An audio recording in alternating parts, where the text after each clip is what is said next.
નમસ્કાર મિત્રો, મારી ચેનલમાં તમારું સ્વાગત છે। મિત્રો, સ્વિટ્ઝરલેન્ડમાં નવા વર્ષના જ પ્રશ્ન દરમિયાન થયેલા ત્યારે ધમાકામાં 40 લોકોના મોત થયા છે અને 100થી વધુ લોકો ઇજાગ્રસ્ત થયા છે। સ્થાનિક પોલીસ કોઈ હુમલા કે આતંકી ધમાકાની વાત નકારી છે ત્યારે વિસ્ફોટ સ્થાનિક સમય અનુસાર સવારે 1:30 ત્યારે સોલ્યુશન બારમાં થયો, જ્યાં ત્યારે નવા વર્ષની પૂર્વ સંધ્યાનો જ પ્રશ્ન ત્યારે માનવામાં આવી રહ્યો હતો અને સોશિયલ મીડિયા પર સામે આવેલા ફૂટેજમાં બારમાં ત્યારે આગ જોવા મળી રહી છે।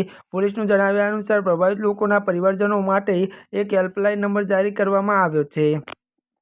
ન્યૂઝ એજન્સી એપીના રિપોર્ટ પ્રમાણે પોલીસે કહ્યું કે નવા વર્ષના ત્યારે જ પ્રશ્ન દરમિયાન લાગેલી ત્યારે આગના કારણો વિશે કોઈ દાવો કરવાનો હજુ ઉતાવળ ગણાશે, પરંતુ આતંકી હુમલાની આશંકા નથી। સ્વિટ્ઝરલેન્ડ સરકારમાં ત્યારે federal department of economic affairs and એજ્યુકેશનના વડા ગાયક પાર્મેલે ત્યારે એક્શન પર પોસ્ટ કરી લખ્યું છે કે ક્ષણ ખુશીની હોવી જોતી નથી અને ત્યારે તે વર્ષના પ્રથમ દિવસે કાનમોંડાણમાં એક એવા દુઃખમાં બદલાઈ ગઈ જેને દેશને ત્યારે ઝકઝોર કરી દીધો છે અને ફેડરલ પરિષદને ત્યારે આ ભયાનક ત્રાસદી વિશે જાણી દુઃખદ પહોંચ્યું છે।